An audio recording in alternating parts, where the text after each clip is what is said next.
Et aujourd'hui, la conscience des ondes, parce que c'est quelque chose qui n'est pas facile.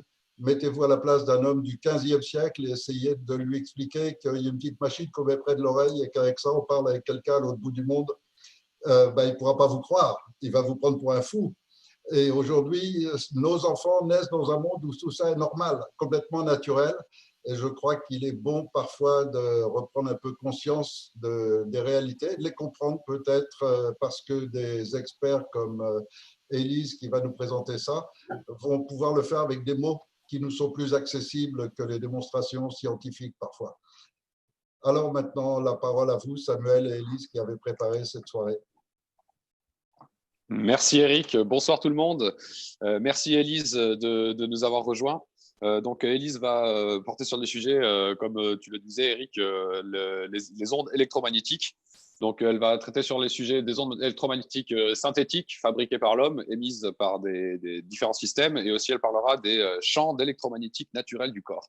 Donc, pour faire une petite introduction, Élise Girardi travaille dans le domaine des produits naturels depuis 2001. Elle enseigne l'hygiène électromagnétique en école de naturopathe. Elle est conférencière, elle a rédigé de nombreux articles sur les ondes. Biologiste de formation, elle a été enquêtrice médicale pendant plus de 10 ans. Et aussi, mais ce n'est pas tout, dans la polyfacétique, elle est aussi passionnée du théâtre. Depuis son plus jeune âge, elle a récemment créé des sketchs sur l'addiction au portable, les OGM, la nanotechnologie, entre autres. Donc, je ne vais pas plus prendre de temps. Je laisse la place à Élise Girardi. Merci d'être venue et à tout à l'heure. Donc, merci au CNP de me donner la parole. Pour me définir, moi je dirais que je suis avant tout une amoureuse de la vérité. Et donc, bien, je fais partie d'un réseau de créatifs culturels et vu l'urgence de la situation, en fait, je me suis dit que c'est pas une urgence sanitaire, c'est une urgence du réveil des consciences, de mon point de vue. C'est très important qu'on se fédère au maximum de gens qui veulent autre chose. Et c'est pour ça que j'ai rejoint le CNP. Voilà. Est-ce qu'on peut passer sur le partage d'écran pour… Oui. Alors, je pense que j'espère que ça va. C'est bon. Voilà, tu peux l'initier tout seul. C'est parfait. Donc, la conscience des ondes.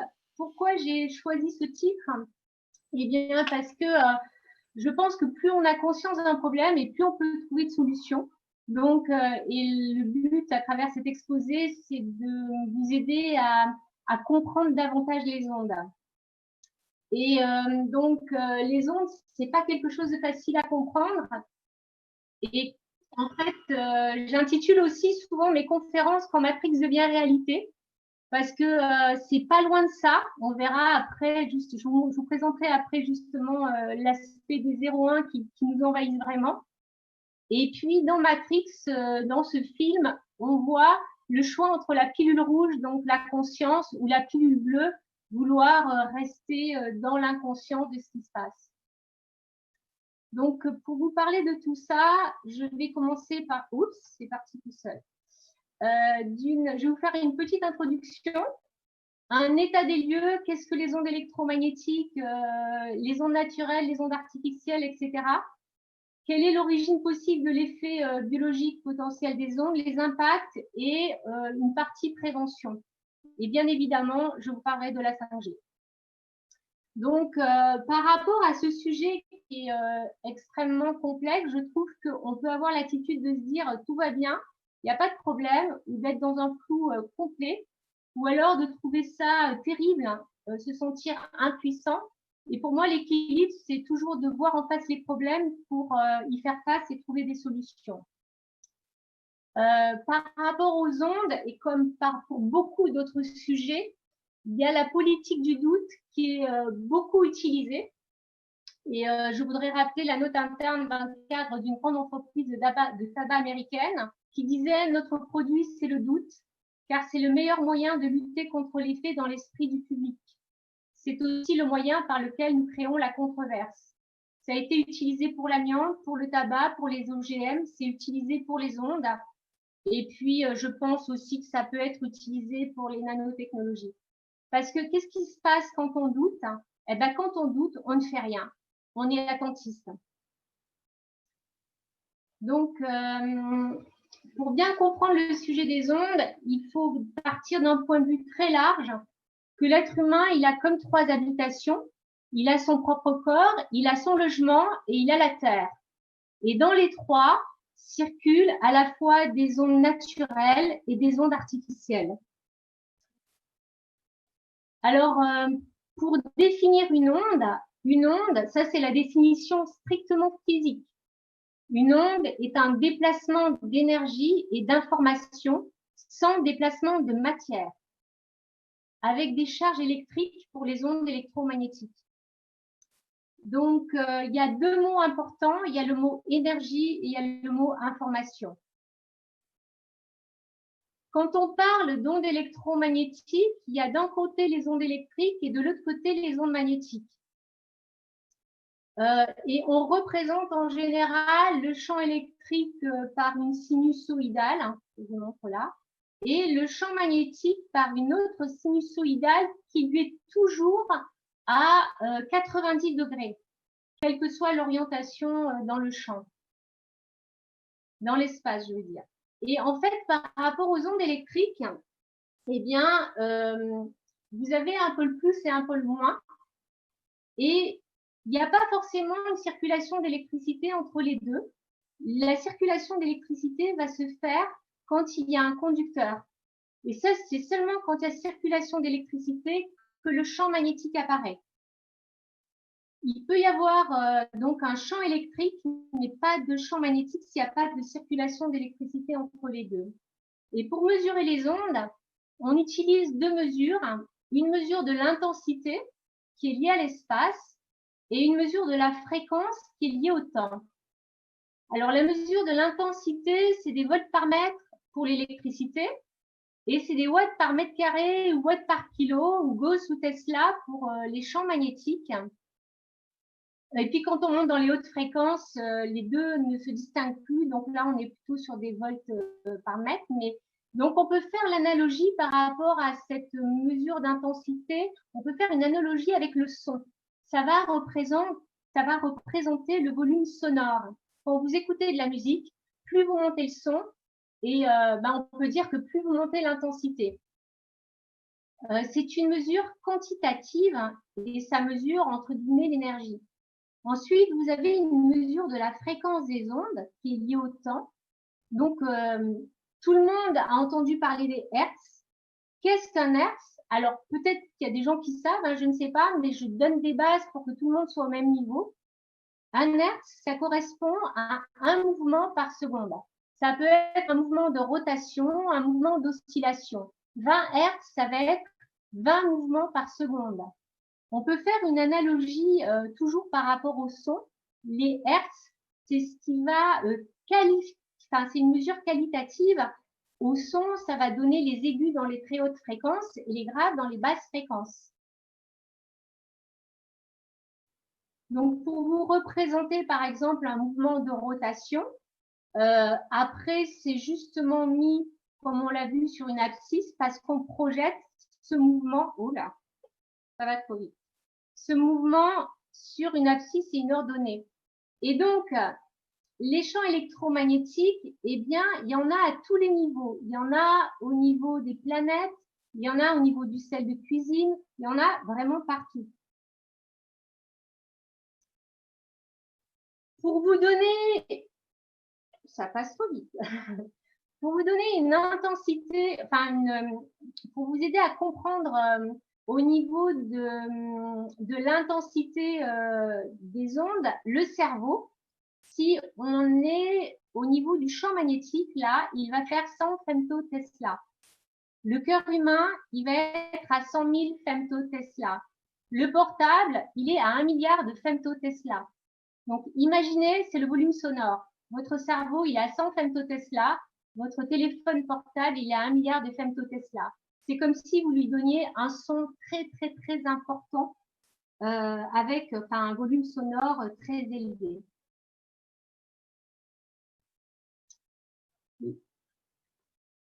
Les fréquences des ondes, donc, eh bien, on voit tous les hertz là qui sont sur une échelle de valeurs. Donc, ELF, Extremely Low Frequency, c'est les très basses fréquences. VLF, Very Low Frequency, très basse fréquence, Low Frequency, Medium Frequency, etc. Donc, on a aussi toutes les fréquences micro-ondes qu'utilise le four à micro-ondes, mais aussi tous nos appareils connectés. Et dans les ondes électromagnétiques, vous avez aussi le spectre de la lumière, puis les ultraviolets, les rayons X, etc. Et donc, on constate des effets thermiques uniquement à partir de la fréquence des micro-ondes. Donc, ça veut dire que ça chauffe en gros. Hein. Les basses et les hautes fréquences, donc les basses fréquences, c'est de 3 Hz à 300 000 Hz.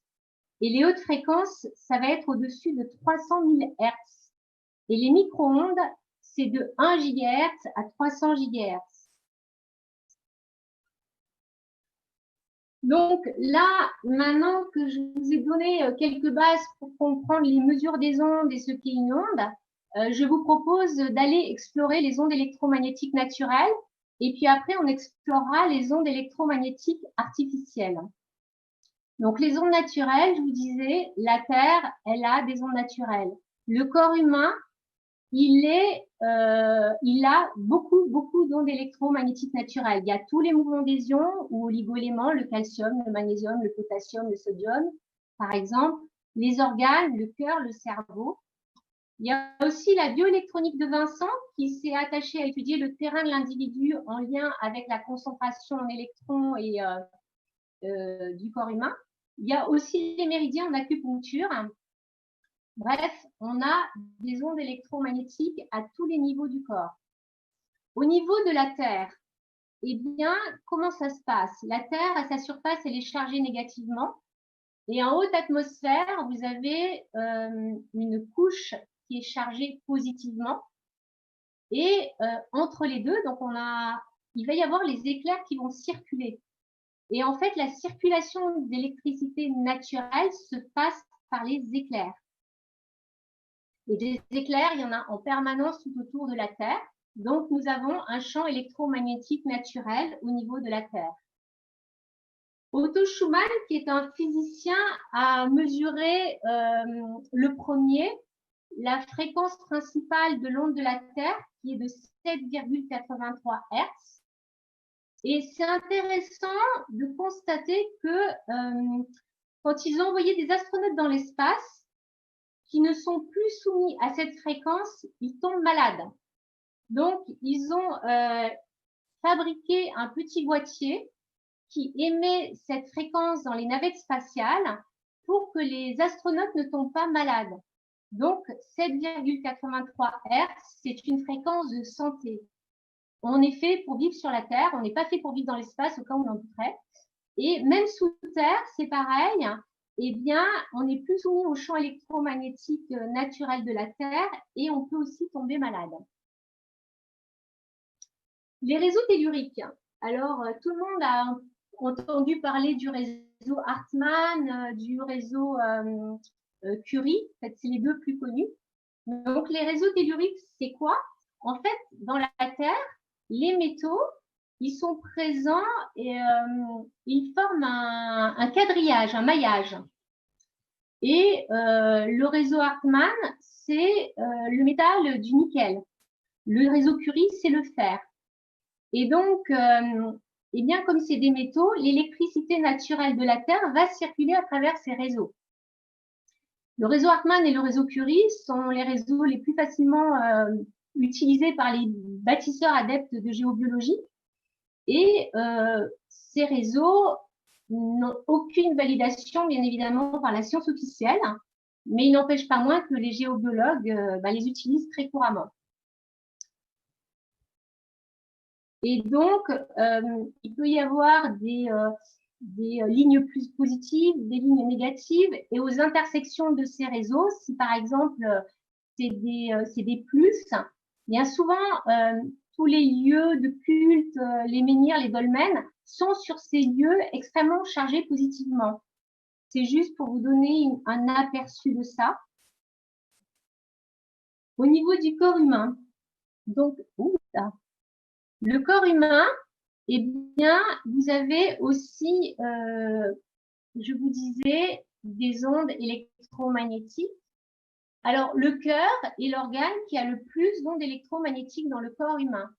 Et qu'est-ce qu'on voit? Une des fréquences du cœur, c'est 7,8 Hz. Intéressant, c'est la fréquence de l'onde principale de la Terre. Le cerveau a aussi toute une plage de fréquences. Les organes génitaux, 80 Hz et 3,9 GHz. Donc, c'est des fréquences avec lesquelles ils fonctionnent. Il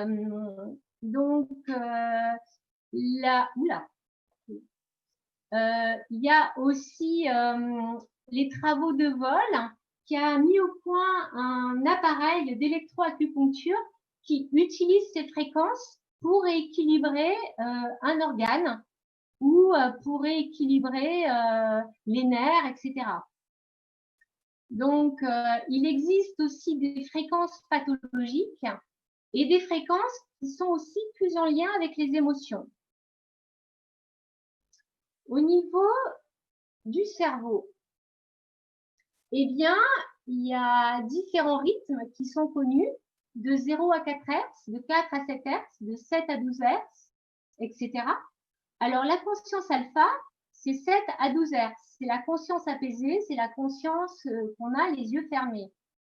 Et la résonance de la Terre, la fréquence de Schumann, qui a été découverte en 1950, comme je vous disais, elle était à 7,83 Hz. Alors aujourd'hui, il y a des scientifiques russes et d'autres personnes qui disent que cette fréquence a augmenté, qu'on est plutôt à 12 et 13 Hz aujourd'hui.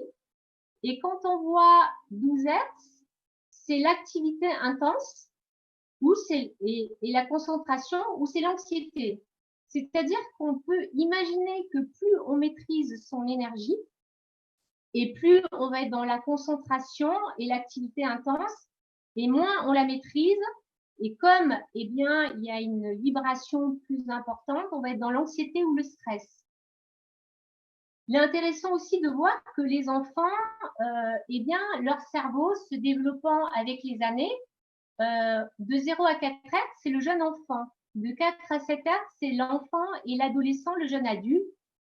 Et après, on monte et on va monter dans les fréquences gamma. C'est le liage perceptif, c'est 25 à 64, c'est-à-dire de faire des liens entre des choses qui peuvent paraître complètement pas reliées entre elles, comme je dirais, comme des gens comme Einstein, des gens comme ça, qui peuvent lier des choses qui au premier abord ne semblent pas se lier entre elles. Donc, alors, je voudrais faire une petite parenthèse là, parce qu'il y a quelques années, j'ai vu un documentaire, Ces ondes qui tuent, ces ondes qui soignent, de Jean-Pierre Lantin, qui a écrit un livre d'ailleurs, et qui montre en Russie, ils sont très très en avance sur l'utilisation des ondes, avec toutes les recherches par rapport à envoyer des astronautes dans l'espace, etc. Ils soignent des pathologies avec des ondes et ils ont aussi, dans des centres de traitement des addictions, un dispositif qui est une couronne qu'ils mettent sur la tête, qui envoie des fréquences précises dans le cerveau pour que les gens ne ressentent plus le manque par rapport à leur addiction. Alors, ça peut être des alcooliques, des drogués, cigarettes, etc. Et ça, c'est utilisé au moins depuis les années 93 et c'est un dispositif qui a été inventé par un ingénieur de la conquête spatiale pour d'autres utilisations. Donc moi, ça c'est une réflexion que je vous soumets, mais je me suis dit, s'ils connaissent la fréquence du manque, ne connaîtraient-ils pas la fréquence de l'addiction? Ah, et cette fréquence, s'ils la connaissent, est-ce que ce serait pas facile de la glisser dans nos outils technologiques?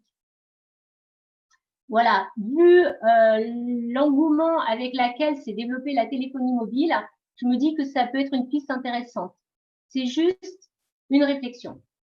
Mais je donnerai à Samuel tous les liens. Demain, j'ai pas eu le temps de m'en occuper. J'étais vraiment concentrée sur le PowerPoint aujourd'hui. De ce documentaire, si vous voulez le regarder, et de la minute précise où on voit ce traitement avec le casque. Je voudrais maintenant parler de la bioélectronique de Vincent et de cette histoire de terrain qui est très chère aux naturopathes, avec les travaux de Béchamp qui était contemporain de Pasteur. Béchamp disait le terrain est tout, le germe n'est rien.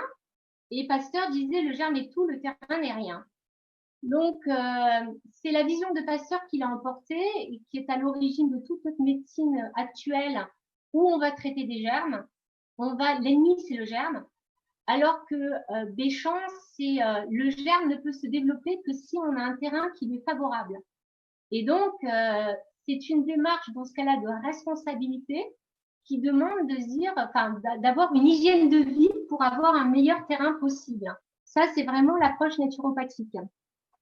Et la bioélectronique de Vincent, qui a été mise au point par Louis-Claude Vincent, détermine le terrain des individus. Elle propose des mesures sur le sang, l'urine, la salive, et elle intègre la concentration en électrons et en protons pour définir le terrain d'un individu. Et donc, il y a des terrains qui sont favorables à la santé, ou il y a des terrains qui sont favorables à tel ou tel type de pathologie, cancer ou autre, mais aussi au développement de telle ou telle bactérie ou virus.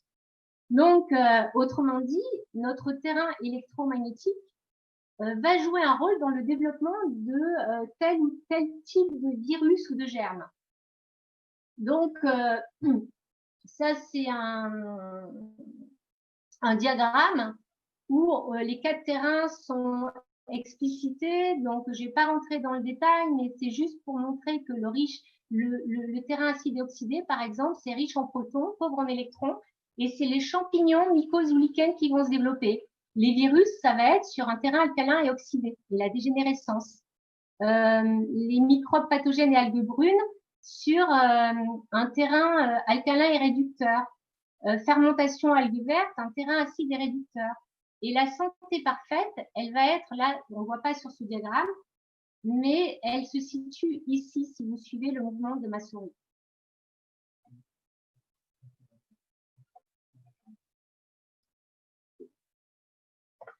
Alors, on me dit de ralentir, de parler plus lentement. Ah, plus vite, d'accord. Donc, les ondes magnétiques artificielles, elles se sont développées d'une façon généralisée à partir de 1945, grosso modo après la guerre de 39-45, avec l'électricité domestique qui a été le choix d'une énergie artificielle et payante plutôt que d'utiliser les ondes de la Terre. Et elle utilise des basses fréquences, c'est le 50 Hz sur le continent européen, et elles sont localisées là où il y a consommation d'énergie. Donc, la maison, les lignes haute tension, les lignes électriques et là où on produit de l'énergie. Et il y a le transfert de données qui, là, utilise des fréquences de micro-ondes qui sont partout, avec le numérique qui s'est déployé en 91. Et ce sont des ondes qui se superposent aux ondes terrestres. Donc, le transfert des ondes, c'est des fréquences micro-ondes dans l'espace et qui sont utilisées par le téléphone portable, les antennes relais, la Wi-Fi, le Bluetooth, les téléphones sans fil, etc. Ça, c'est juste pour montrer la progression du nombre d'abonnés au téléphone mobile cellulaire dans le monde. Et on voit que ça a vraiment décollé dans les années 1998, c'est monté en flèche. Alors, j'ai mis ces images de 0,1 parce qu'en fait, qu'est-ce qui se passe concrètement quand vous appelez avec votre téléphone portable?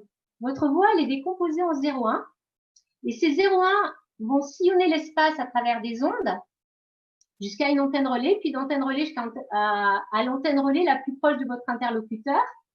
Et donc, la voix va être recomposée au niveau du portable de celui que vous appelez.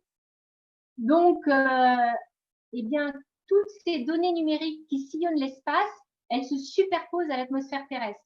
C'est-à-dire qu'aujourd'hui, même si on ne le voit pas, eh bien, nous baignons dans une matrice de 0,1 qui est présente. Et si vous êtes sur le passage d'une conversation de téléphone, eh bien, cette information, elle va vous traverser. Donc, ça dépend après du type enfin, on n'entend pas les ondes, mais n'empêche que l'information nous traverse. Et où est-ce que en fait, l'information véhiculée par les ondes, c'est l'eau qui la mémorise. Et elle est mémorisée pendant 4 à 8 semaines. Donc, on sait que l'eau du corps, c'est 70% en masse. Et Benveniste disait 95,5% au niveau moléculaire. Donc là, on voit que eh bien, toutes ces ondes vont aller dans l'eau de notre corps. Et donc, d'ailleurs, une des choses intéressantes par rapport à l'hygiène électromagnétique, c'est de boire beaucoup d'eau pour drainer cette information. Et les électrosensibles, d'ailleurs, apprécient beaucoup l'eau, ils boivent beaucoup, ils prennent des douches, ils se lavent les mains, etc. Comme s'ils avaient un besoin de drainer l'information. Donc,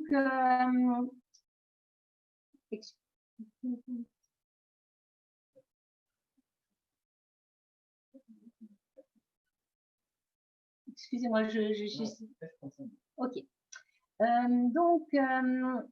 Alexander Lauterwasser, vous pourrez regarder ses travaux aussi. C'est un biologiste qui a mis en évidence les effets des vibrations sur le sable et l'eau. Et il s'est aperçu qu'à une fréquence précise, il obtenait toujours le même dessin, toujours la même organisation. Et il est arrivé à reconstituer à une fréquence précise un cœur de tournesol. C'est absolument fabuleux ces recherches, mais ça montre bien que les fréquences, elles vont structurer la matière. Donc voilà, ça c'était juste pour vous donner l'importance des fréquences. Donc, si on fait un petit du développement des ondes artificielles en 15 ans, les ondes artificielles, ça c'est des mesures qui ont été faites en Suisse en 2009-2010, donc ils sont sont pas récentes. Elles ont été multipliées par 10 dans notre, enfin, il y a eu en 15 ans une multiplication par 10 de notre environnement électromagnétique. Et 90% du spectre électromagnétique provient des téléphones mobiles. Donc, c'est vraiment la téléphonie mobile qui a accru considérablement le champ électromagnétique. Ça, je l'ai passé, c'est pas intéressant, pas le temps. La 2G. Alors, je vais vous parler justement des générations des standards pour la téléphonie mobile, pour que vous compreniez un peu mieux de quoi il retourne. La 2G, donc ça correspond au texte et à la voix. Ça s'est développé à partir de 1989, grosso modo, et ça utilise des fréquences de la fréquence des micro-ondes. La 3G, en 1990, c'est l'ajout d'Internet. La 4G, c'est l'ajout des vidéos. Et aujourd'hui, la 5G, ben, vous êtes au courant, c'est les objets connectés, c'est la Smart Planet, c'est la surveillance de masse, avec notamment des ondes millimétriques qui sont, j'y reviendrai par rapport à la France plus loin. Donc, plus une bande de fréquence est haute et moins elle porte loin. Donc, ça, c'est donc pour les fréquences micro-ondes, avec la 5G, on va vers des ondes qui sont qu'on appelle millimétriques, donc qui sont très très hautes, donc elles portent pas très loin. Et plus une bande de fréquence est basse, plus elle va se diffuser. Vous pouvez faire l'analogie avec le son. Quand un voisin écoute de la musique, ce que vous allez entendre, c'est les graves, c'est pas les aigus. Au niveau de la 5G, donc il y a comme deux grandes étapes. Et la première étape, c'est la 5G qu'ils appellent non-standalone, qui ajoute des capacités à la 4G, ce qui fait qu'on appelle ça 4G+, et 4G de plus. Et ce qui est présenté aujourd'hui comme test de la 5G, ce sont en fait des tests de 4G+, et 4G de plus. Et la deuxième étape, c'est la 5G standalone, qui est en train de se mettre en place avec un cœur de réseau autonome et toutes les fréquences de la 5G activées, avec notamment l'ajout des fréquences millimétriques, qui sont des fréquences micro-ondes, toujours. Donc la 5G, il y a, en plus des antennes relais, l'installation d'antennes miniatures, qu'on appelle small cells, qui sont cachées dans les enseignes déco, les abribus, les enseignes publicitaires, les lampadaires, les panneaux de signalisation, etc. Donc, pour la 5G, quand on a 128 antennes miniatures, il y en a déjà une douzaine pour la 4G. Donc, c'est un facteur multiplié par 10. Et puis, il y a des antennes miniatures pour la Wi-Fi en ville, la 3G et la 4G, qui ont aussi été installées par l'entreprise Déco dans leur abribus. Donc, au niveau des rues, nous sommes arrosés d'ondes. La 5G, ça nécessite aussi l'installation de 20 000 nouveaux satellites qui vont stationner dans la magnétosphère de la Terre, c'est-à-dire précisément la ionosphère. La ionosphère qui joue un rôle important sur les propriétés électriques de l'atmosphère, et la ionosphère et la magnétosphère qui nous protègent aussi de tous les rayons cosmiques. C'est-à-dire qu'on va envoyer des satellites dans ces couches de la Terre et on ne sait absolument pas ce que ça va donner. Donc là, il y a vraiment le fait de jouer aux apprentis sorciers. Donc, ces satellites sont lancés par SpaceX, qui est la société d'Elon Musk avec les voitures connectées, et puis d'autres sociétés. Donc, il y a eu 60 satellites encore de lancés hier par cette société. Alors, au niveau de l'installation 5G, aujourd'hui, on est dans une opacité totale, puisque pendant le confinement, il y a eu une ordonnance qui fait que pour l'installation ou la modification d'une antenne,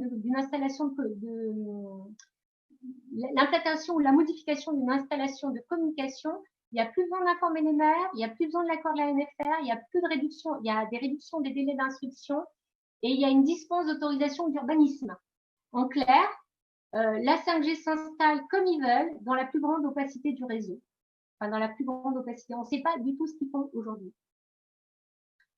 La 5G, elle a été déclarée par l'ICNIRP comme inoffensive et en fait, ça a été évalué par modélisation, comme la pandémie d'ailleurs, qui a été évaluée par modélisation. Il n'y a eu aucune étude réelle sur les impacts de la 5G. Donc, et là, ils font tout un cirque parce que Martin Bouygues, il y a quelques jours, a demandé un report d'attribution des fréquences qui a été repoussé par l'ARCEP et par le gouvernement. Bon, moi, j'y crois pas trop à leur cirque, mais ça, c'est autre chose. Donc, le drame de la 5G, eh bien, c'est qu'il va y avoir des millions de nouvelles stations de base terrestres qui vont être tous les 100 mètres à balayage électronique actif. C'est un peu technique, mais c'est des faisceaux qui vont être très focalisés sur des points précis et qui vont atteindre des intensités qui n'ont jamais été atteintes jusque-là. Ça veut dire que tout être vivant sera exposé 24 heures sur 24 et 365 jours par an à des niveaux de rayonnement des dizaines, voire des centaines de fois supérieurs à ceux d'aujourd'hui. Donc, il y a Arthur Firstenberg qui a lancé un appel international qui demande l'arrêt du déploiement de la 5G.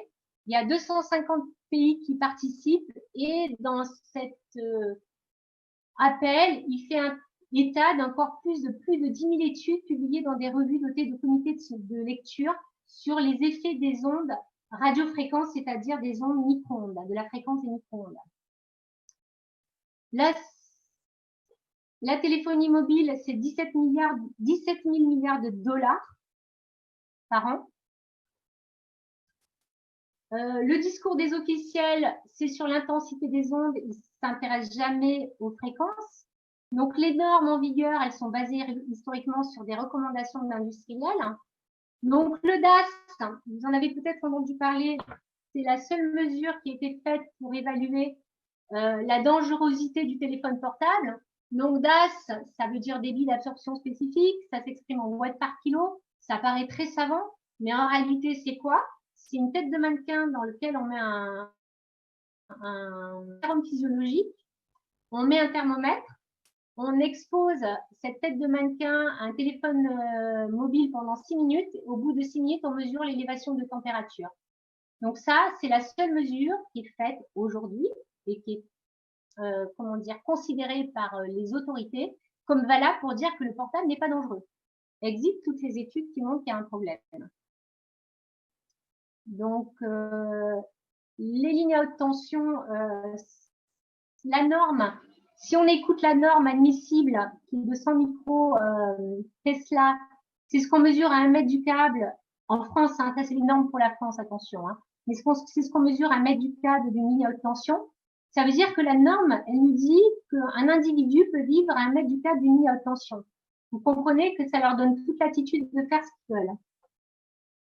Les ondes électromagnétiques, elles ont été classées 2B par l'OMS, cancérigènes possibles. Ils n'ont pas eu d'autres alternatives au vu de toutes les études qui sont sorties. 2B, ça veut dire ouais, facteur cancérogène avec des preuves limitées au possible. Et il y a beaucoup de scientifiques qui demandent aujourd'hui que ça passe en cancérigène avéré. Les assureurs, ils n'assurent plus les ondes depuis 2003. Ce qui veut dire que ça incombe aux organismes sociaux d'assurer les risques et dommages liés aux ondes, donc à la sécurité sociale en gros. Donc on peut comprendre qu'il y a des réticences à reconnaître l'effet des ondes. Et donc ce qui est intéressant de savoir, c'est qu'ils assurent plus les champs électromagnétiques, mais ils assurent plus le nucléaire, les nanotechnologies, les OGM, la vache folle. Tout ça, c'est plus personne n'est assuré là-dessus. Après, il y a d'autres dommages collatéraux comme le coltan, les déchets électroniques, etc. Alors, ça, c'est des petits, comment dire, des chiffres qui peuvent être intéressants pour dire, pour montrer la nomophobie qui veut dire no mobile phone en anglais, qui est l'addiction au portable. Hein. 3h30 par jour, c'est le temps qu'un adolescent passe sur son téléphone, qui correspond à un jour par semaine. 150 fois par jour, le nombre de fois qu'on regarde son portable. 2500 par mois, c'est le nombre de SMS ou textos qu'envoie un adolescent. Il y a un test très simple. Vous vous dites que vous n'utilisez pas votre portable pendant 24 heures et vous voyez si vous êtes capable de le faire ou pas. Ça vous donnera un degré possible. Enfin, ça vous donnera l'idée de votre degré d'addiction ou pas au portable. Donc, on va s'intéresser à l'effet des ondes. Donc, d'où ça vient? Donc, il y a, comme je dirais, deux niveaux. Il y a au niveau du système nerveux, avec l'atteinte des 3 cerveaux, donc le cerveau, les intestins et le cœur. Et puis, dans la chimie du corps, il y a un phénomène de résonance que je vais vous expliquer. Donc, au niveau du cerveau, là, je me base notamment sur les hypothèses les plus récentes du groupe de chercheurs Chronimètre qui sont dirigés par le professeur Montagnier et qui expliquent l'explosion des pathologies émergentes du fait des problèmes d'hyperperméabilité des barrières intestinales et hémato-encéphaliques. Hyperperméabilité, porosité, ça veut dire en gros que c'est des passoires. Hein. Ça permet le passage de toxiques cellulaires, de bactéries, de peptides à fonction opioïde, de métaux lourds, etc. D'où découle une inflammation et un stress oxydatif. Au niveau du cerveau, quelques exemples de ce qui se passe. Il y a la démence digitale qui a été identifiée en Corée du Sud. Et la démence digitale, il y a 3 symptômes. Il y a sous-développement émotionnel, premier signe de la folie et trouble de la mémoire et de la concentration. Et en fait, il y a un docteur Buin Ji-won qui a mis en évidence que les utilisateurs outranciers de smartphones ne développent que la partie gauche de leur cerveau, laissant la partie droite sclérosée. L'électrosensibilité, il y a tout le travail du professeur Belpom et de son équipe qui a diagnostiqué plus de 1200 patients. Et il constate au niveau des électrosensibles une diminution de l'irrigation sanguine au niveau du cerveau limbique. C'est au niveau du cerveau limbique que se rattache la mémoire, en tout cas au niveau physiologique, la mémoire, les émotions, etc. Et l'évolution possible de l'électrosensibilité pour ces chercheurs, enfin pour en tout cas l'équipe du professeur Belpom, c'est la maladie d'Alzheimer. D'ailleurs, il a été confronté à un enfant de 15 ans qui développait les symptômes de la maladie d'Alzheimer parce qu'il avait dormi plusieurs mois avec son téléphone portable sous l'oreiller. Les tumeurs au cerveau, eh bien, il y a l'étude Serenat, c'est une étude française qui est sortie en mai 2014, qui montre qu'une demi-heure de téléphone portable par jour, qui correspond à 15 heures par mois, ça multiplie par 2 ou 3 le risque de tumeur agressive au cerveau au bout de plusieurs années. Et puis, je vous parlais de la perméabilité de la barrière hémato-méningée, et ça, il y a tout le travail du professeur Duno qui a été relayé par Sciences et Avenir. Donc, il y a aussi une action des champs magnétiques sur une zone située derrière l'oreille qui brouille notre capacité de distinction entre le bien et le mal et qui augmente la tendance à mentir et qui étiole notre sens moral. Donc, ça aussi, c'est des études qui ont été menées par des chercheurs estoniens et d'autres. Le cœur, eh bien, ce qui était mis en évidence, c'est toutes les irrégularités cardiaques avec la Wi-Fi notamment, et puis avec des arythmies, de la tachycardie, de l'anxiété, etc. Les intestins, donc oui, le cœur, pourquoi je dis que c'est un troisième cerveau? C'est parce qu'il a un système nerveux qui est autonome, tout comme les intestins et tout comme le cerveau. Même si il est beaucoup moins développé, c'est bien évidemment le cerveau qui est le plus développé des trois. Et les intestins, qui est aussi qu'on appelle couramment le deuxième cerveau, qui devient aussi une passoire. Qu'est-ce qui se passe la plupart du temps? Eh bien, les gens gardent le téléphone portable dans leur poche en mode réception, proche des intestins donc. Et un portable qui est en mode réception, il cherche en permanence des antennes relais. Donc, il y a des ondes de la fréquence des micro-ondes qui vont en permanence traverser nos intestins. Et donc, les micro-ondes, ça perturbe notamment le fonctionnement des récepteurs de la vitamine D, qui peut amener à l'apparition de la dysbiose ou de la porosité intestinale, qu'on appelle aussi la porosité intestinale. Et la porosité intestinale, il y a des intolérances alimentaires possibles derrière, donc le gluten, le lactose, etc. Les rayons sans gluten ont flambé à partir des années 2000, début des années 2000, ce qui correspond bien au développement de la téléphonie mobile. Bon, après, il y a d'autres facteurs, hein, il y a les blés non hybridés, etc. Hein, mais les ondes participent largement à ça. Toutes les maladies auto-immunes aussi, hein, qui peuvent être liées à la porosité intestinale. Il y a des conséquences neuropsychiatriques aussi possibles. Il y a le docteur Campbell McBride en Angleterre qui a beaucoup étudié ça aussi. Et le passage de toxiques possible dans le corps. Donc, voilà, ça c'était les trois cerveaux. Au niveau de la chimie du corps, donc là, ça va être un phénomène de résonance, qui est un phénomène de physique élémentaire. Donc, le phénomène de résonance, c'est quand vous avez, par exemple, des ondes sismiques qui vont être sur une fréquence de 10 Hz et le système d'un bâtiment qui peut être aussi sur une fréquence de 10 Hz. Quand l'onde sismique va traverser le bâtiment, et bien comme ce sont deux mêmes fréquences, vous allez avoir transfert d'énergie de l'onde sismique vers l'onde du bâtiment. Et donc, le mouvement du bâtiment va être amplifié. Et c'est ce qui fait qu'il y a des bâtiments qui s'écroulent. Donc, ce phénomène de résonance, on l'observe avec les marées, le mouvement de la Lune qui a une certaine fréquence. Quand il est accordé sur les fréquences des marées, eh bien, la marée va être plus importante. Donc, ce phénomène de résonance qui peut être harmonisant ou il peut être déstructurant. Donc, au niveau des fréquences de nos appareils, par exemple, eh bien, le téléphone portable, pour fonctionner, il utilise une pile qui est sur 30 à 40 Hz. Le calcium, il a un mouvement de rotation de 35 Hz, donc on est pile dedans. Et puis, les antennes relais qui sont de 0,7 à 2,5, 2,6 GHz pour la 2, la 3, la 4G, eh bien, ça va être en résonance avec le calcium et le magnésium qui ont une oscillation latérale entre 1 et 2 GHz. L'électricité domestique, elle est sur du 50 Hz. Et le magnésium, il a une fréquence de rotation à 55 Hz. Donc, on voit en fait que nos oligo-éléments sont impactés par ces ondes artificielles. Les abeilles aussi, donc je passe parce que j'ai peu de temps. Et il y a une étude qui montre en tout cas que lorsqu'un organisme vivant est soumis à un téléphone portable, la concentration en calcium au niveau de l'hypophyse est multipliée par plus de 2, qui illustre parfaitement ce phénomène de résonance.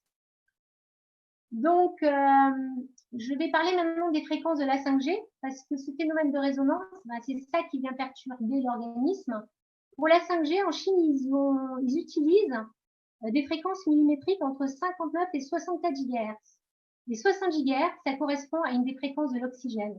Ce qui fait que, eh bien, comme certains l'ont souligné, ça peut créer des problèmes respiratoires et qui peuvent mettre en danger, à mon avis, les gens. En fait, toutes ces, comment dire, ces phénomènes de résonance, la source, c'est le professeur Vladimir Bingui, qui est un russe, qui a écrit un livre qui s'appelle Magnétobiologie, qui a étudié toutes ces fréquences précisément. Et à Wuhan, justement, eh bien, depuis l'automne 2019, ils ont effectué un test 5G avec 10 000 antennes 5G, autant qu'aux États-Unis sur une seule ville. Donc, s'il y a un phénomène d'interférence, on peut avoir justement une perturbation de la respiration. Les fréquences de la 5G en France vont utiliser 24,5 à 27,5 GHz. Et ça, c'est la fréquence de la vibration de la vapeur d'eau, qui se situe entre 23,6 et 24 GHz. Donc, les météorologues sont très embêtés parce que ça va empêcher les prévisions météorologiques. Par contre, moi, je me demande, les questions que je me pose, comme c'est la vapeur d'eau qui va être impactée, est-ce qu'il ne va pas y avoir un problème de déshydratation qui peut s'en suivre derrière? Je ne sais pas, c'est une question. Les oligoéléments, donc, ils composent notre corps et ils interagissent tous ensemble. Le calcium interagit avec le magnésium, avec le manganèse, avec le phosphore, etc. Et les oligoéléments, eh bien, ils diminuent le temps et l'énergie nécessaire d'une fonction. Si je prends le zinc, il est nécessaire pour éliminer le CO2 au niveau de la respiration. Sans zinc, ça nous prendrait 100 secondes. Et avec du zinc, ça nous prend une fraction de seconde. Donc, le fait de donner du zinc, par exemple, à des gens qui ont été atteints du Covid-19, c'est pas complètement bizarre dans la mesure où le zinc permet l'évacuation du CO2 et donc améliore la respiration.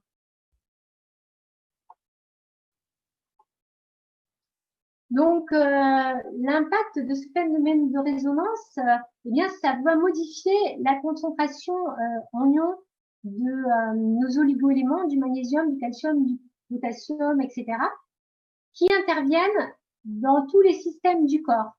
Le chrome, par exemple, qui intervient dans le processus du sucre, dans le métabolisme du sucre, quand on en manque, on peut développer un diabète, par exemple. Eh bien, ces oligoéléments sont vraiment indispensables.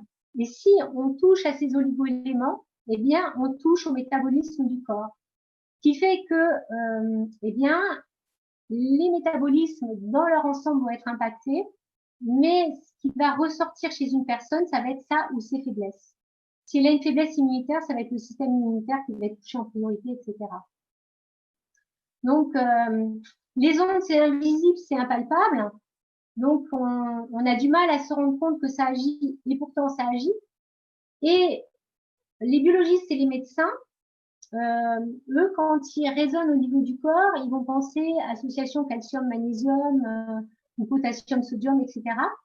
Et tout ce qui est du domaine de la physique, avec les mouvements qui président aux échanges de ces oligoéléments, qui sont aujourd'hui perturbés par nos ondes, ils n'en tiennent pas compte. Et pourtant, ça change la donne.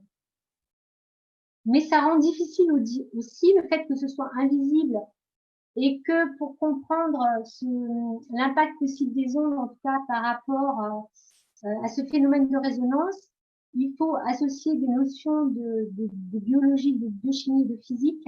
Et bien ça rend aussi difficile de comprendre l'impact des ondes, puisque les spécialités sont très cloisonnées.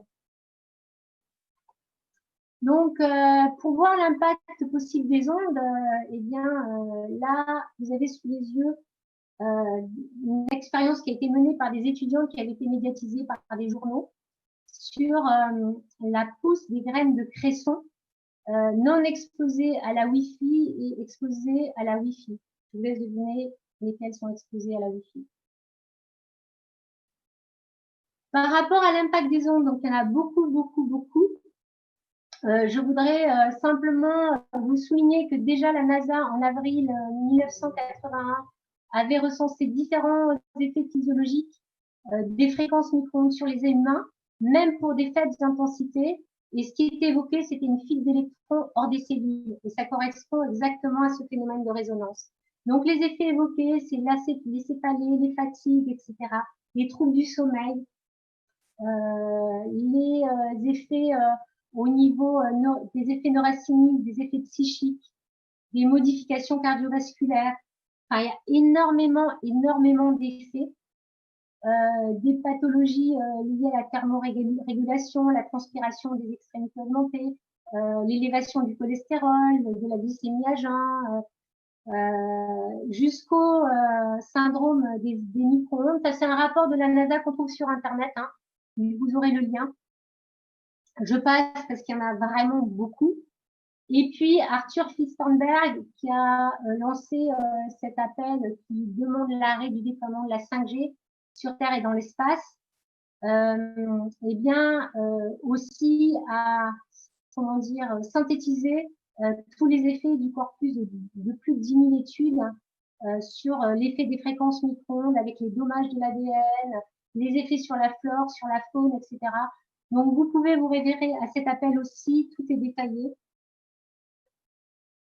avec les lésions de l'ADN, les cancers, les maladies cardiovasculaires, les déficiences cognitives, l'obésité, le diabète, voilà, chez les enfants aussi. Arthur Firstenberg, il a écrit donc ce livre, L'arc-en-ciel invisible, et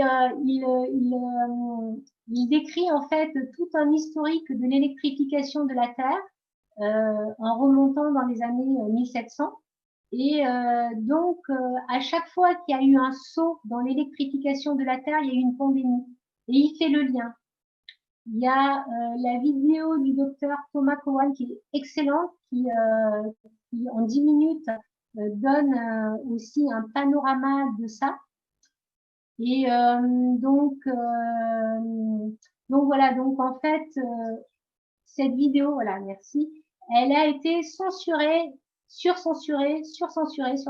Elle est quand même encore visible, hein. Mais du coup, ça vous montre bien le lien. Et aujourd'hui, qu'est-ce qui se passe? Aujourd'hui, on fait un saut quantique dans l'électrification de la Terre avec la 5G. Et donc, on peut s'attendre à une pandémie. Donc, si... est-ce que j'ai encore un peu de temps là? Oui, quand même. Ouais, okay. Donc, je voudrais juste préciser par rapport aux travaux du professeur Montagnier sur la mémoire de l'eau. Il a en fait pris du sang de quelqu'un atteint du virus du sida. Il a dilué ce sang dans à une concentration de type homéopathique, c'est-à-dire qu'il n'y avait plus d'éléments chimiques dans cette dilution. On retrouve toute l'explication de ce qu'il a fait dans le documentaire On a retrouvé la mémoire de l'eau. Donc,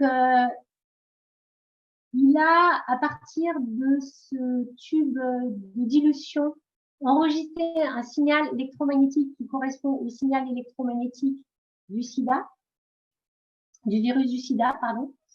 Et il a envoyé ce signal électromagnétique via Internet par un laboratoire qui était en Italie. Ce laboratoire en Italie a recueilli ce signal électromagnétique. Il a pris un tube à essai dans lequel il a mis des bases ADN non organisées. Dans ce tube à essai, il a envoyé ce signal électromagnétique qui avait été envoyé par Internet.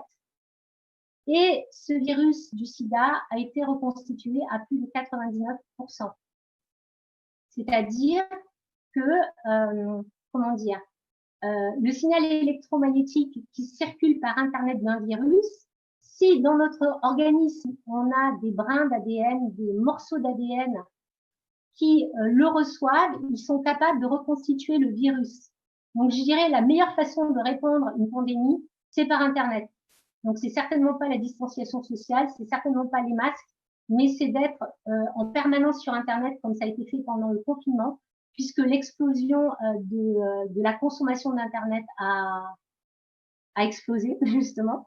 Et en plus, comment dire, ça a été le prétexte aussi pour dire il faut développer la 5G, il faut développer la 5G. Voilà, donc là, vous me croyez pas, c'est détaillé en tout cas dans L'Arc-en-ciel invisible d'Arthur Firstenberg. Les travaux de Montagnier le confirment. J'ai aussi lu un article d'un auteur conférencier dans un article qui parle aussi, donc il parle aussi de cette transmission des virus par Internet. Donc un article sur le coronabidule, donc l'auteur est Pierre Lassalle. Voilà, il y a différentes personnes qui parlent de ça. Et aujourd'hui, à mon avis, s'ils voulaient redéclencher une pandémie, eh bien, avec le déploiement de la 5G, c'est voilà, on passe sous quantique dans l'électrification de la Terre, et on met ça sur le coronavirus. Et derrière, les morts, ça justifie le dépistage et la vaccination. Donc, dans l'ouvrage ça c'est juste une aparté, ça n'engage que moi, mais ça me paraît très plausible. Donc sinon, dans l'ouvrage Invisible Rainbow, donc l'arc-en-ciel invisible, il détaille qu'à la fin du 19e siècle, l'installation des télégraphes ont déclenché l'apparition de la neurasthénie. Et en 1884, Freud a écrit un article qui a qualifié le mal télégraphique de névrose angoisse ou d'attaque d'anxiété ou d'attaque de panique, autrement dit un mal psychique. C'est dans la tête, c'est le problème aussi qu'on retrouve avec les électrosensibles dont la maladie est dans la tête. Entre nous, soit dit, pour moi, on est tous électrosensibles. Après, il y a des gens qui en tombent malades, mais on est tous électrosensibles parce que les ondes artificielles ne sont pas faites pour le corps humain. Mais je ne suis pas contre la technologie. Je ne suis pas contre l'utilisation de la technologie et de l'électricité. Mais si on basait sur notre technologie, sur l'électricité naturelle de la Terre, par exemple, eh bien, on ne pourrait plus la faire payer. Et puis, on ne tomberait pas malade parce que ce serait une électricité naturelle.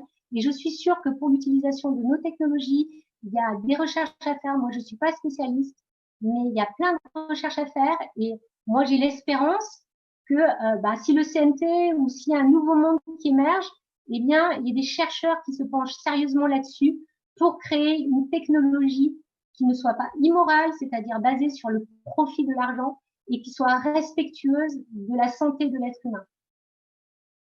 Voilà. En 1904, sur l'île de White, Marconi a installé des émetteurs d'ondes. C'était les toutes premières expériences d'électricité. Les abeilles sont mortes, illico presto. Et ils ont pourtant essayé d'en réinstaller, elles sont toujours mortes. Et aujourd'hui, la 2G qui fonctionne avec du 217 Hz, ça vient impacter la danse de communication des abeilles qui est précisément dans cette gamme de fréquences. Et le syndrome d'effondrement des ruches est apparu dans les années 2000 à peu près avec le déploiement de la téléphonie mobile. Donc la prévention, la meilleure des protections pour moi c'est la conscience. Plus on a conscience d'un problème, comme je vous disais, là je vous ai donné des éléments pour en avoir conscience. Je suis désolée si j'étais très rapide, mais il y avait beaucoup de choses à dire. Vous pourrez regarder éventuellement si vous voulez, mais voilà, il y a ça. Et puis, la prévention, la première chose, c'est limiter son exposition. Il n'y a pas de miracle. Il y a la connexion à la Terre. Donc, il y a Clinton Aubert qui a fait des recherches magnifiques là-dessus, parce que, simplement en marchant pieds nus sur la Terre, l'herbe, le sable, etc., pendant 20 minutes, tous les électrons libres, ils pénètrent dans le corps, ils ramènent la charge du corps à zéro et ils nous rééquilibrent au niveau de notre charge électrique. Et donc, qu'est-ce qu'on a fait? Et donc, ça renforce l'immunité, ça apporte plein de choses, ça neutralise les radicaux libres. La nature est fondamentale pour être en équilibre au niveau de la santé. Et aller en nature, marcher pieds nus dans la nature, c'est fondamental. Et qu'est-ce qu'on constate avec aujourd'hui le confinement aussi? C'est l'interdiction d'aller en nature. Les parcs qui sont fermés, c'est, moi je trouve ça, bon bref. Et donc voilà, ça c'est un ouvrage qui détaille toutes les recherches scientifiques qu'il a fait. Mais si vous voulez aller plus loin, vous avez aussi l'ouvrage Natura qui propose là, par une approche méditative, de se connecter à la terre, de se connecter à la terre, de se décharger dans la terre et même de guérir la terre, parce que avec tout ce qu'on lui fait subir, eh bien on peut aussi la guérir. Et la troisième chose pour se prémunir, c'est les dispositifs pour mieux faire face à l'impact possible des ondes sur le corps humain. Donc là, je donnerai pas de dispositifs parce qu'il y en a une multitude. Pour moi, il y a 3 choses à vérifier. C'est le principe d'action du dispositif. Les dispositifs de mise à la terre, vous le savez, c'est les radicaux, les charges électriques qui rééquilibrent la charge, les électrons libres qui rééquilibrent la charge électrique du corps. Vous avez les études qui peuvent être faites sur ces dispositifs, et puis votre sensibilité propre qui peut vous dire si ça agit ou pas. Donc voilà, ça c'était les 2 ouvrages dont j'ai parlé. J'aimerais aussi vous parler d'actions qui sont menées notamment par Arthur Fistenberg, parce qu'il a créé un site qui s'appelle EcoEarth, et le but, eh bien, c'est d'en finir avec la téléphonie mobile. Donc, il propose aux gens qui le souhaitent d'arrêter leur abonnement le 20 et le 21 juin à la téléphonie mobile. Il y a le collectif Dring Dring qui a relayé cette action. Et ça, c'est des Français, EcoEarth, c'est américain. Le collectif Dring Dring, c'est des Français qui sont extrêmement dynamiques dans ce sens et qui vont proposer une vision dans les coulisses du téléphone portable au niveau écologique, au niveau de la surveillance, au niveau de la santé, et donc qui essaie d'avoir une vision d'ensemble et puis d'accompagner aussi les gens dans une démarche progressive pour ceux qui le souhaitent pour arrêter cette technologie qui est nocive, parce que c'est facile à dire, j'arrête le téléphone portable, mais c'est beaucoup plus difficile à faire. Et puis, si vous voulez réavoir des éléments de ce que je vous ai expliqué ce soir, j'avais écrit un article pour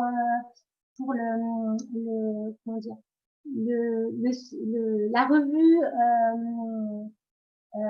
j'ai un trou, de la Gazette de la Santé naturelle qui a été qui était en fait rédigée par l'IPSN, l'Institut de protection de la santé naturelle, qui travaille avec Joyeux, qui a relayé des dossiers faits par le professeur Joyeux, etc. J'avais écrit tout un dossier sur les ondes qui est relayé par le site espritcreateur.net. Et puis, j'ai fait aussi un PDF, mais c'était avant le confinement, de toutes les antennes relais en France au niveau de la 5G avec le 3,6 GHz à peu près. À partir du site cartoradio.fr, j'avais vu en fait tous les... J'ai pris point par point pour avoir toutes les adresses en fait où il y avait des antennes 5G. Il y en a 414 en France et c'est relayé. Cette information a été relayée sur le site du Payetting Universe. Donc, à la fin d'un article qui est sur justement le téléphone portable au chez de la mort. Voilà, voilà, j'ai fini. Dans le temps, peut-être un peu rapide, je ne sais pas. C'était super, Élise. Je te remercie infiniment pour ton exposé. Et je voulais te poser quelques questions aussi. Je sais que pendant nos échanges et la préparation du travail, tu m'avais dit que voilà, chez toi, tout était filaire et que tu vivais actuellement et que toi, tu n'avais pas de portable. Et ma question, c'est est-ce que vivre sans portable signifie une perte de contact et relations sociales? Pas du tout. Absolument pas, parce que déjà, moi, un de mes travaux, c'est que je suis commerciale quand même, sans portable. Et puis, j'ai beaucoup d'amis, mais dans la vie réelle. Et j'ai une petite anecdote à ce propos. C'est un jour, il y a un directeur d'une école de naturopathie qui m'a invité à rejoindre sa communauté sur Google. Donc, je me suis inscrite. C'est la première fois. Je me suis dit, OK, je fais l'expérience. Et il m'a affiché toute une liste de gens en me demandant avec qui je voulais être amie. Donc, moi, j'ai passé toute la liste de gens. Il y en avait des dizaines. Hein, et j'ai coché juste 2-3 personnes que je connaissais, en fait. Et après, j'ai reçu un mail de Google me disant, mais vous devez être seule, Élise, vous devez vous sentir seule, vous n'avez pas beaucoup d'amis. Donc, ça m'a fait beaucoup rire parce que je me suis dit, si les amis sont assimilés à nos amis sur les réseaux sociaux, eh bien, moi, je trouve ça pauvre parce que les vrais amis, ils se rencontrent dans la vraie vie. Ils se rencontrent et puis, quand je suis, par exemple, avec des gens, je suis pleinement présent avec les gens. Je prends pas mon portable pour regarder mon portable, checker mon portable et je suis plus avec la personne. Donc, moi, je privilégie vraiment la rencontre réelle. Après, j'ai un téléphone filaire, hein, j'ai un heure pour que les gens puissent me joindre s'ils ont besoin. Mais non, j'ai beaucoup d'amis, au contraire. Beaucoup d'amis. Mmh. Très bien. Et est-ce que ça a été un processus long ou compliqué du fait de se détacher du portable, d'arrêter d'utiliser le portable? Ça a été long pour vous? Alors moi, je suis un cas particulier. Je suis un cas particulier parce que, comment dire, moi, la première fois que j'ai eu un téléphone portable, comme j'ai une sensibilité à l'énergétique, parce que je suis une méditante, hein, voilà, je médite depuis des années dans mon corps d'énergie. La première fois que j'ai eu un portable en main, c'était un opérateur qui venait chez moi pour, pas un opérateur, un technicien pour réparer je ne sais plus quoi, et qui m'a tendu son téléphone portable pour que je parle à son patron pour décider quelque chose. Et en fait, je qualifierais cette prise en main du portable comme un véritable coup de foudre dans le mauvais sens du terme. C'est-à-dire que j'ai senti vraiment que c'était mauvais pour le corps. J'ai senti que mon corps était agressé comme pas possible. J'ai senti ma conscience qui se barrait au-dessus de moi. Vous savez, comme quand on se réveille, qu'on flotte au-dessus de soi. C'était un peu ça que je sentais. J'ai mis 2-3 heures pour redescendre chez moi et je me suis dit, mais c'est quoi ce truc? Et là, j'ai pris la décision de jamais avoir de téléphone portable. Et après, c'est ça qui a conduit ma démarche pour essayer de comprendre. Et puis aussi, le fait de comprendre, c'est parce que je vois énormément de gens en souffrance à cause des ondes et qui ne le savent même pas. Et je me suis dit, c'est pas possible, là, il faut informer, quoi. Très bien, très bien. Donc, moi, je suis un mauvais exemple, mais je connais des gens. Je peux vous parler de mon compagnon actuel qui avait son téléphone portable quand je l'ai rencontré. Et moi, je lui ai rien dit parce que je respecte vraiment la liberté. Par contre, il n'utilisait pas vraiment beaucoup. Et donc, en fait, un jour, il a fait tomber son téléphone portable dans les toilettes. Et là, il s'est dit, pourquoi j'ai un portable? Donc, il voulait pas résilier son abonnement parce qu'il disait il y a des questions d'argent et tout ça. Et puis en fait, en se renseignant, il s'est aperçu que finalement, il perdait pas d'argent. Et il s'est dit je vais faire le point pourquoi j'ai un portable. Et lui, son portable, c'était uniquement pour se servir de réveil. Donc, il s'est dit je vais acheter un réveil. Voilà. Ah oui, très bien. Ah oui, d'accord. Les Dream Drink, le collectif Dream Drink dont je vous parlais, propose cet accompagnement-là par rapport à des gens qui auraient cette démarche. Et puis il y a aussi, ils se sont associés à un collectif qui s'appelle Lève les yeux, qui propose des lieux non connectés, un label de lieux non connectés. Ah oui, très bien. Eh ben, je vous remercie. Je veux juste rappeler que vous êtes experte en ondes électromagnétiques, que vous faites aussi de l'hygiène pour électromagnétique en école de naturopathie.